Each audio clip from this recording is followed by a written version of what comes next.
The staggering levels of violence in Rio de Janeiro has led the military taking over security of the city. And now Bolsonaro is poised to give the military an even bigger role in Brazil's government.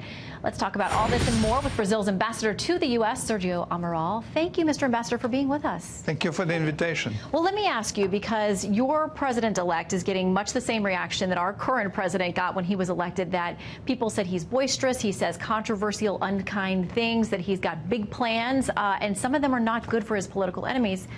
How is it being received in Brazil? How's it being received there? There are some similarities, I would say, between Mr. Bolsonaro and President Trump. But I think that people understood that you have to take into account what the president-elect will do, he does, his policies, the people who are going to be in his cabinet. And since the second round of the elections, President-elect was very moderate in what he's saying, in what he has indicated he will do. He committed to comply with the Constitution and with the Brazilian laws.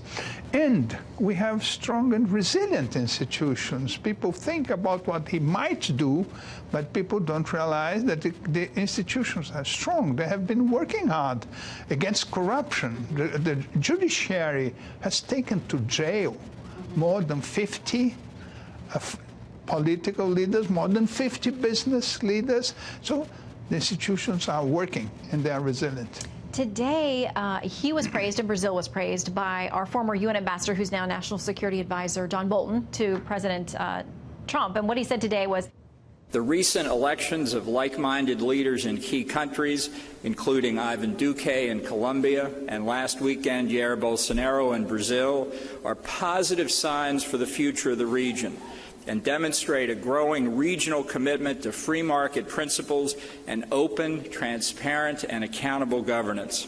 And that speech was about cracking down on what he called the troika of tyranny, and that included Venezuela, Cuba, and Nicaragua.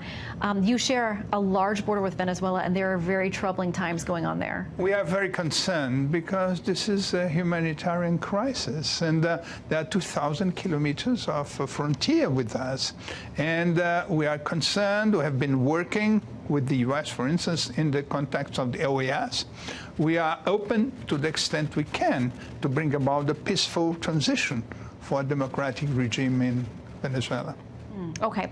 In the meantime, this is what the Miami New Times had to say about your president-elect. He says he campaigned quite literally on spilling Brazilian blood, much like Filipino strongman Rodrigo Duterte. Bolsonaro has promised to mobilize police and paramilitary squads to shoot dissidents and criminals on sight. He has promised to purge left-wing outlaws. Is that a fair assessment of him, or, as you said, has he moderated his views? Yes, the more recent declarations are on the contrary. Indeed, they are on the opposite direction. What he has insisted a lot is the misadvantage that the police in Brazil has vis-à-vis organized crime. Organized crime has stronger weapons than the police, and the police are indicted if there's a conflict against organized crime, and the police is indicted and may go to jail if, for instance, in the context of this conflict, a bandit is killed. Okay, now to the issue of China, because I know that our president has said, you saw in the piece there, that you all have very high tariffs, that he wants to work on trade with you. I know that you say you're running a deficit, so you want to work on trade with us as well. But the issue of China is very big in the region because the U.S. sometimes obviously has competing interests with China. In a piece from the AP, the headline, Radical Plans and Risks in Foreign Policy of Brazil's Bolsonaro, says this: Bolsonaro will also be starting his administration amid friction with China, which has invested billions of dollars in energy, infrastructure, and oil projects in Brazil. During the campaign, he complained that the Chinese are not buying in Brazil, they are buying Brazil itself.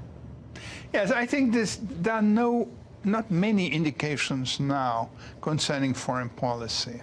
And of course, the relationship with China is one of the important issues because China has a lot of investments in Brazil, and it has become our most important trading partner. But the difference between the China-Brazil relationships and the relationship that China has with other countries is whenever we say something, they accept. I told the Chinese, you're not going to bring labor. They don't. You're not going to buy land close to the frontier, they don't buy. This will much depend on us. And we have to decide on the kind of policy we want to have with China. And I see no reason why they will not continue complying with that. Well, the world will watch and see how this new administration comes in. And as you said, much to still learn about their foreign policy and all of those things across the spectrum. But in the meantime, obrigado. Thank you for coming in, Mr. Ambassador. Thank you.